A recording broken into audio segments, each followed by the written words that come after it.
hemos querido convocar a destacados y con una gran trayectoria socorristas. Socorristas que nos van a poner en perspectiva qué significa el abordaje de un huracán.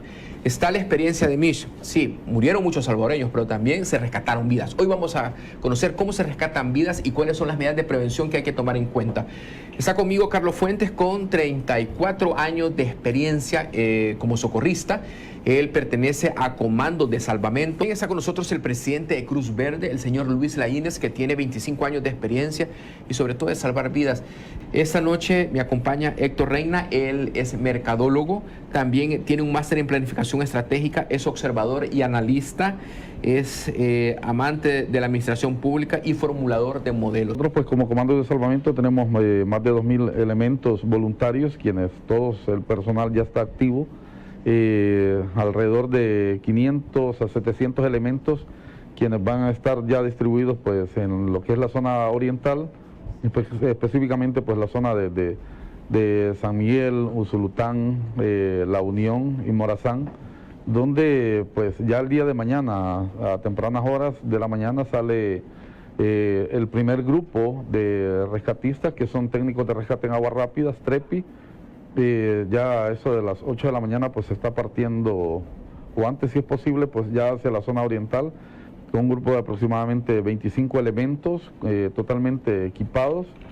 Esperamos que en cualquier momento de esta emergencia, que primero Dios no va a afectar demasiado a nuestro país, y especialmente pues la zona baja de la zona oriental, esperamos que no vaya a haber ningún tipo de desbordamiento de los ríos y quebradas y por supuesto que no vaya a afectar a las comunidades, en este caso pues todas las comunidades de San Carlos Lempa, San Marcos Lempa, todas las comunidades de igual manera pues de Usulután, en este caso pues las del Río Grande de San Miguel, que son comunidades que en años anteriores se ha desbordado lo que es en la comunidad de Limón, el Icaco, que son de las comunidades pues más afectadas en años anteriores con el desbordamiento del Río Grande de San Miguel. El presidente de la República activó todo el sistema de protección civil.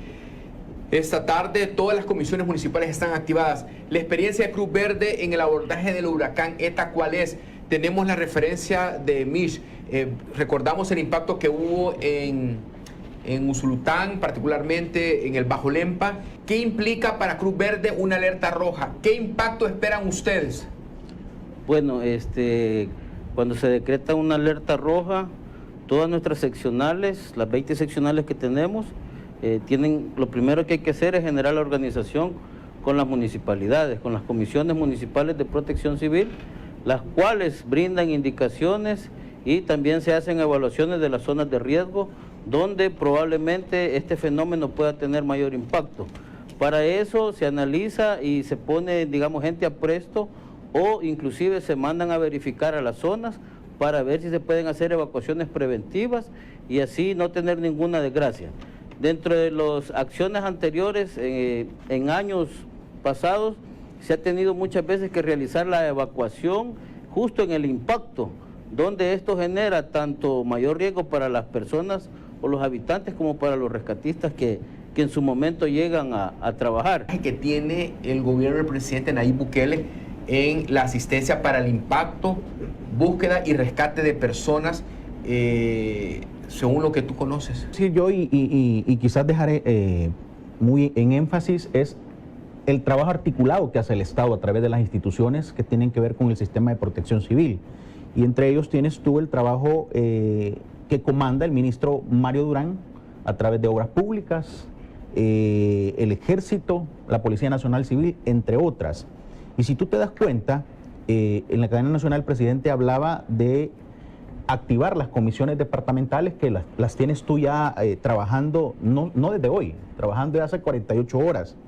Y con ellas incluso se activan las 262 comisiones municipales que el presidente de la República hoy decía son los alcaldes quienes comandan estas, pero en ellas tú tienes a la PNC, a Salud, al Ejército, a Educación, etcétera, que son parte del Ejecutivo.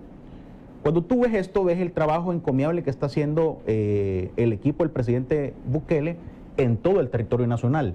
y aunque están atendiendo una emergencia, aunque se está atendiendo una emergencia en particular, tú tienes en los diferentes municipios, y tú bien lo mencionabas, Aquilisco, a quien se le mandó canastas solidarias, Sí, señor. por la forma en cómo se aborda el tema. Tú tienes zonas, por ejemplo, del departamento de San Salvador, donde la gente está recibiendo su canasta solidaria, amén de que exista una cantidad de actividades que está cubriendo el Ejecutivo. Y fíjate cuán importante es todo eso, porque cuando tú haces mención de la articulación que hace el Estado con todas las instituciones públicas, hoy recibes un dato muy interesante. Hay más de 100.000 personas que son parte del Ejecutivo, que están trabajando de manera simultánea, haciendo no solo, para el caso fuera el tema de Nejapa, no solo haciendo trabajos preventivos en la zona de Nejapa, que tuviste ahí a obras públicas, qué bueno que en menos de 24, 30 y pico de horas ya tenían habilitada la zona que conduce a la zona de Nejapa. ¿Qué tan valiosa es la construcción de una vivienda cuando vemos un alud de tierra como el que pasó en Nejapa? Realmente, ¿cómo puede cambiar la vida de una familia una vivienda? Y ustedes que están ahí en esta etapa de logística, entrega de víveres, y podría ser también en la construcción de estas viviendas, o sea, ¿cómo impacta esto a la familia?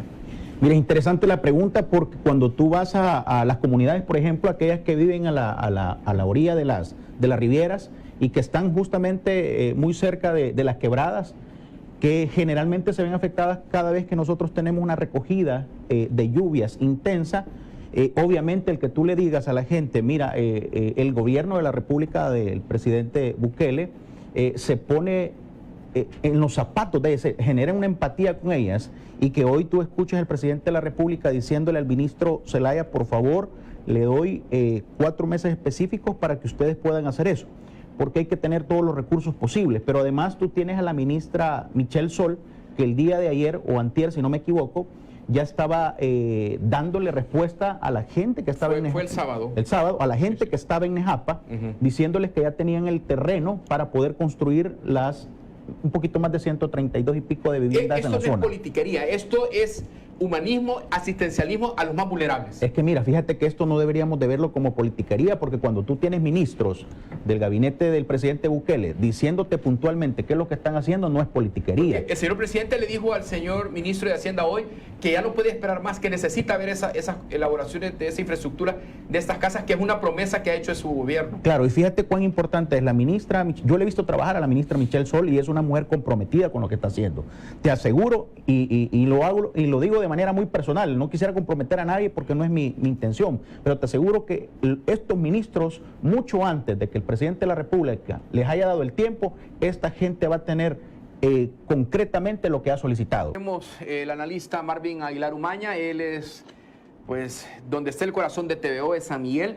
Hoy vamos a ingresar a política exterior, vamos a observar desde El Salvador cuáles son los resultados y las tendencias que se están dando en los Estados Unidos en la elección del presidente número 46 de la Unión Norteamericana. La población latina que ha votado este día, en su gran mayoría han sido gente joven que votaba por primera vez. Ha sido 1.700.000 de muchachos latinos que por primera vez votaban, lo cual es histórico. Y esto te demuestra que obviamente, digamos, el voto hispano lentamente se va convirtiendo en decisivo para ganar algunos estados, ¿no?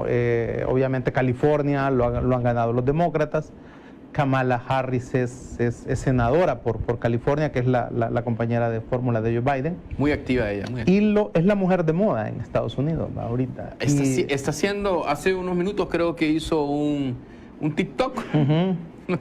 Y lo interesante de todo esto, si podemos verlo, es que la elección de Trump y de Biden refleja un debate muy interesante a nivel mundial, y es esto: la gente va a preferir a los nacional populistas, el discurso de Trump, ¿verdad?, que se salta las leyes, que es altamente confrontativo, o va a, digamos, a preferir un discurso, una presidencia más moderada, más clásica, como la que ofrece Joe Biden, ¿verdad?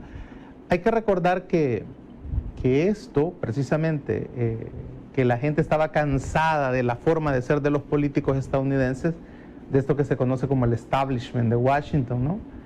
fue lo que catapultó a Donald Trump, porque él se vendió como un outsider, es decir, como un no político y como alguien que venía de fuera de la política, y que más allá de que yo en lo personal, por ejemplo, no simpatizo con la forma de gobierno y la personalidad política del presidente Trump, creo que levantó una gran expectativa, pero lo que se ha dado cuenta la gente es que para limpiar una cristalería no hay necesidad de soltar un elefante, ¿verdad?, dentro de la cristalería, porque va a ser va a romper todo lo que se le junte, y eso quizás no le convenga a la sociedad estadounidense ni a ninguna sociedad. Estados Unidos ha tenido hoy la campaña, fíjate, más larga y más corta. Es decir, más larga porque Trump prácticamente empezó a hacer campaña hace 3 años. Y más corta porque ha tenido que cambiar la campaña por el coronavirus. Entonces, en Estados Unidos un presidente históricamente se ha reelecto cuando ves qué es lo que ha hecho adentro del país y afuera. Creo que los resultados estén como mucho más avanzados. Hasta ahorita va escrutado la mitad de la votación, o sea, el 50% se ha escrutado. Eso es oficialmente, pero hay tendencia en el 84%. Y 84. al parecer, en este 50% que se ha escrutado, Joe Biden le lleva 12 puntos. 119 puntos electorales y Donald Trump lleva 96. ¿Y qué prometió Trump hace 4 años? ¿Por qué fue que lo eligieron y dio la sorpresa, no? Trump prometió, fíjate, que iba a reducir la deuda de los Estados Unidos. La deuda de los Estados Unidos era 19 billones de dólares. O sea, ¿sabes de cuánto es ahorita? 23 billones de dólares. Anunció una reforma fiscal y dijo que iba a hacer una reforma que iba a generar empleos. Le quitó impuestos a los ricos. Por ejemplo, eliminó la renta mundial, ¿verdad? Y esto favoreció obviamente solo a las corporaciones. Y cuando vas a ver los niveles de empleo que ha habido en Estados Unidos, no han sido mayores que los de Obama, ¿verdad?, de la era Obama. Entonces el empleo no aumentó tanto como él vendió a través de una gran campaña, ¿verdad?, desde la Casa Blanca. Y los empleos que se crearon no tienen altos salarios. Entonces se ha beneficiado a las clases ricas con la esperanza de que generaran empleo y trabajo, y eso pues no llegó. A eso sumarle que vino el coronavirus y eso pues obviamente afectó digamos el empleo en Estados Unidos, que había sido su gran discurso y su gran logro. También él obviamente habló de reducir el déficit fiscal, fíjate, y resulta que como quitó impuestos, entonces ha tenido que dar subsidios a un montón de cosas. Entonces va a cerrar el año 2020 con un déficit, fíjate, del 17% del Producto Interior Bruto de los Estados Unidos. El más alto. Sí. A esto, ¿sabes qué ha pasado? La inversión extranjera ha caído como no había sucedido desde el año 2006. Y lo interesante también, otra de sus grandes promesas, había sido lo de equilibrar la balanza comercial, que es lo que lo llevó a la guerra con China, a la guerra comercial con China. Decía que iba a lograr que Estados Unidos vendiera más de lo que compraba, o sea, darle vuelta a eso. Pues eso no lo logró y ha dejado un montón digamos, de heridas diplomáticas que no se deben de hacer en este mundo comercial y diplomático, que es pelearse con México y Canadá. Es que con México no se peleó, a México lo ninguneó. Claro, por eso. O sea, lo veía como que era un gobernador republicano, Andrés Manuel López Obrador. Se peleó con Europa, se peleó con Corea del Sur, sí, y se peleó con China, y ahorita, ¿sabes? En este mes de octubre ha iniciado otro pleito comercial con Vietnam. Entonces, digamos que todo esto ha resultado que para los empresarios estadounidenses ha resultado más problemático todo esto que más fácil para poder... Y lo importante, bajó la brecha comercial Estados Unidos, es decir, Estados Unidos aumentó sus ventas al exterior, No. Es más, ha aumentado. Implica que Donald Trump gane estas elecciones y se mantenga en la Casa Blanca 4 años más para el gobierno del presidente Nayib Bukele. ¿Y qué implica que las pierda? Significa que, por ejemplo, la posición del gobierno Trump, respaldando a través del embajador Johnson todas las decisiones que haga el presidente Bukele o la presidencia Bukele, van a estar bien vistas y avaladas como ha sucedido hasta hoy. Es decir, el embajador Johnson ha dicho, digamos, dos cosas que han preocupado a la oposición y que cuando tú analizas cómo ha sido la trayectoria de los embajadores estadounidenses en la época de la paz, ¿verdad? Desde 1992 hacia acá, rompe obviamente el molde. ¿A qué me refiero? El embajador Johnson ha minimizado lo que pasó el 9 de febrero, por ejemplo, ¿no? Ha dicho que no es, digamos, tan grave, ¿no? Más allá de que alguien considere que es grave o no es grave, es algo que no comparte el cuerpo diplomático, porque el cuerpo diplomático salvadoreño, o sea, el acreditado en El Salvador, sí vio con preocupación, digamos, esa situación de lo del 9 de febrero. Lo otro interesante ha sido las declaraciones del embajador Johnson en el sentido de decir que no hay que preocuparse cómo se logró la paz con las pandillas, es decir, disminuir los asesinatos, sino que hay que preocuparse más por, digamos, mantener esta paz, ¿no? De que ya las pandillas han disminuido los asesinatos. Eso, quieras o no, ha preocupado incluso a gente dentro de la embajada de Estados Unidos, porque acordate que en la embajada estadounidense en San Salvador, además del embajador Johnson, hay funcionarios de todo el gobierno. Hay, por ejemplo, gente de la DEA que ve la cosa de las drogas, hay gente de la CIA, hay gente del FBI, hay gente de diferentes asociaciones de seguridad que están aquí, y que obviamente el Departamento de Justicia también, que pueden tener una visión diferente, digamos, de la que el embajador Johnson tiene. Ha ofrecido 4.000 millones, digamos, al Triángulo Norte. A mí me parece que un amigo tuyo no te trata, siendo él todavía mucho más poderoso que vos, no te trata de manera de vas a hacer lo que yo diga.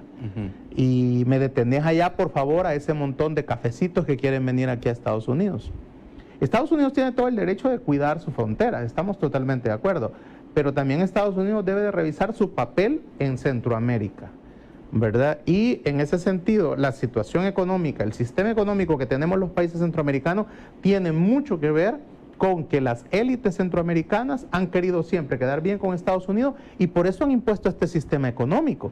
O sea, si incluso cuando tú revisas la dolarización, fue una acción del gobierno de Paco Flores y del Partido Arena de quedar bien con los Estados Unidos. Se llamaba, si tú te acuerdas, Paco Flores prometió que íbamos a hacer el Hong Kong de Centroamérica. Pero eso nunca llegó, y nunca llegó porque a Estados Unidos nunca le ha interesado invertir o crear un plan Marshall para Centroamérica para ayudarnos a salir de la pobreza de una vez por todas, como se ha hecho con Taiwán, como se ha hecho con Singapur, como se hizo con Corea del Sur, por ejemplo.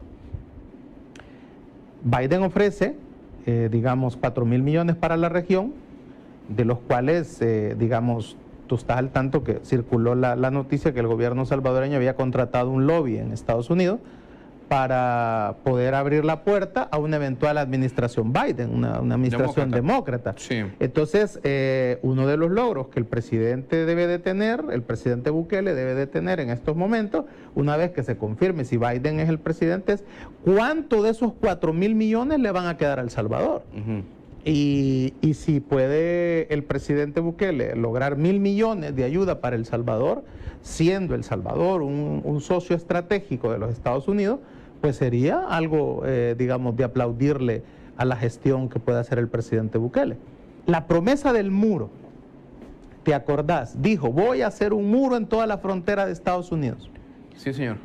¿Sabes cuánto ha construido de esos 3.000 kilómetros que debía haber construido? 60 kilómetros. Eso es lo que ha construido. Y los otros 420 kilómetros son reparaciones del muro que había dejado Bush y Clinton. Perfecto. Estoy teniendo información de último momento. John Biden está ganando 131 delegados y ya tiene una victoria sólida en 12 estados, y Trump tiene 14 estados, pero suma solo 94 delegados de votos electorales. la tendencia es para John Biden. Por ahora, exacto. ¿Se va a saber hoy en la noche todo? Creo que no, porque acordate que, por ejemplo, Pensilvania, que es un estado clave, va a empezar a contar los votos hasta mañana, ¿verdad? Una vez que se ha cerrado la votación, y todavía hay lugares que van a cerrar la votación a la medianoche. Ok. Entonces todavía no, y acordate que votó por correo 100 millones. Sí, y eso antes del 3 Y de ahorita noviembre. solo va escrutado, creo, como 40 millones de votos, ¿verdad? Va casi el 50%. Ajá. Pero están diciendo Entonces, algo, dice, todavía hay no. nervios porque lo que pasó hace 4 años, ¿te acuerdas? Cuando Claro. se tardó en la proclamación de Donald Trump, Ujú. y fue otro mundo. Florida es muy especial. Trump usó la desinformación para decir que Biden es comunista. Ujú. Eso fue ridículo, dicen los analistas ahorita. Pero todavía funciona eso en Estados Unidos, ¿sabes? En Estados Unidos decir que sos de izquierda no funciona. Entonces por eso en Estados Unidos los izquierdistas, ¿sabes cómo se llaman? Progresistas. Entonces lo que ha hecho Trump es decir que con Biden, primero dijo que Biden los va a encerrar en cuarentena, dijo eso, ¿no? Porque él cree en el COVID, dijo, y los va a encerrar. Entonces, si nosotros no queremos estar encerrados, nosotros queremos salir y trabajar. Ajá. Entonces, esa clase de discursos todavía funciona en los estados rurales y en los estados conservadores de los Estados Unidos. Eso es claro, y Trump apela a eso. El país, cuando estaba gobernando Alianza Republicana Nacionalista, habían vasos comunicantes entre Arena y el Partido Republicano. Fíjate que yo recuerdo que en 1900, vamos a ver, Reagan gana en 1900, la reelección Sí. gana en 1983, ¿verdad? 81, ajá. Ajá, entonces, 83. vos sabés que Arena reventó cohetes, hizo una marcha para celebrar que había ganado Reagan. Una marcha hizo. Sí, de noche, y con la luz apagada, porque no había, estábamos en guerra. Y iba el mayor Roberto Dawson. Pues no sé si va él ahí, pero la cosa es que hizo una celebración porque había ganado Reagan. La idea era de que Reagan iba a ayudar al ejército a detener al comunismo, ¿va? Porque culpaban a Carter de que había entregado Nicaragua. Entonces, de alguna manera la Y derecha... Reagan hizo Irán Contra, ¿te acuerdas? Claro, claro. Que usó el aeropuerto de Ilopango para ver con Oliver North. Oliver North y... El que está hoy de embajador para ver los asuntos de Venezuela, Elliot Abrams. Ok. Condenados, ¿va? E indultados después por Bush, ¿va? Correcto. Entonces, la derecha... Y se movió droga, ¿no? Sí, claro, también además. Armas por droga. Además, sí, exacto. Y eso tuvo mucho que ver el narco de México, ¿va? Amado Carrillo fue quien trasladó eso, con aviones comprados en Belice, y el que era el Señor de los Cielos, ¿va? Y el jefe de esa operación con el quien arregló la CIA, todo eso fue con el primer gran jefe de jefes del cartel de Guadalajara, ¿va? Se me escapa el nombre ahorita. Entonces, Beltrán Leiva, ¿no? No, eso ya son una generación, Son es el otra primero. Es Pero el, no uno que estuvo detenido también. Sí, está preso Sí, sí, todavía. sí. Se me escapa el nombre, pero era el jefe de jefes, que es el que inicia toda esta cosa de los cárteles y que inicia un acuerdo con la CIA para dejarlo, va a contrabandear coca, pero que metiera las armas a Nicaragua y todo eso, ¿no? Ahora, pero veamos el punto. ¿Qué tan importante es para el gobierno de Nayib Bukele tener a su principal aliado, que es Estados Unidos, en la figura del embajador cercano a este gobierno? Sí, es importante, no solo para el gobierno del presidente Bukele, lo ha sido para Arena, lo ha sido para el FMLN, a pesar de que el FMLN estaba alineado con el chavismo, siempre procuró mantener buenas relaciones con Estados Unidos. Siempre procuró. Tal punto, sí, siempre procuró. Acordate que Barack Obama vino a El Salvador en la presidencia de Mauricio Funes. Sí. ¿Verdad? Y se reunió con todos los empresarios Claro, de este país. hubo una cena en casa presidencial, Y ¿no? montó Alianza por el Progreso. Ahí se anunció que El Salvador era beneficiado de eso. Entonces, a cualquier gobierno de El Salvador, sea de derecha, de izquierda o no tenga ideología, le interesa llevarse bien con Estados Unidos. Primero porque son el imperio. Hoy sí. Que son el imperio. Hoy sí. Entonces, en decadencia, pero es el imperio todavía. Y todavía nosotros vamos a vivir, vos y yo, bajo la influencia del imperio estadounidense. A finales de este siglo es que ya va a ir surgiendo el siglo chino. Pero ahorita todavía Estados Unidos lo que hay que hacer es ayudarle a bien morir, ¿verdad? Porque va en decadencia. ¿verdad? Entonces, lo que va a pasar en el mundo es que Estados Unidos va a seguir siendo fuerte, pero se va a compartir el poder entre tres potencias, ¿no? China, Rusia y Estados Unidos. Guste o no guste. Eso es así. Entonces, y la misma situación decadente de Estados Unidos se refleja en esta situación que estamos viviendo en sus elecciones. O sea, Estados Unidos no había tenido esta clase de problemas, de pensar, incluso de poner en duda el sistema electoral, como lo ha hecho el presidente Trump. ¿Cuándo ha pasado eso en Estados Unidos? Esas son señales de que Estados Unidos tiene una crisis interna y, ojo, la polarización a la que ha llevado Trump a Estados Unidos, el tema racial que ha vuelto a surgir cuando se creía que un país como Estados Unidos, que tiene riqueza, porque ese es el punto, ¿no? Te han dicho y te han vendido la idea que si nosotros aquí desarrollamos riqueza y trabajo, van a desaparecer la delincuencia, los mareros y ya no va a haber nada de eso, ¿verdad? Entonces, pero Estados Unidos es un país que tiene trabajo, que tiene desarrollo, pero aún así el problema racial, el problema de la violación de derechos, la insatisfacción, ¿verdad? Entonces, sí continúa. Entonces, hay un problema que es el sistema, ¿verdad? No solo por tener trabajo, no solo porque puedas comprar cosas, significa que ya sos feliz, ¿verdad? Entonces el sistema económico que ha implementado Estados Unidos y que nos lo ha trasladado a nosotros y que nosotros aquí contentos lo hemos comprado porque creemos que es lo mejor.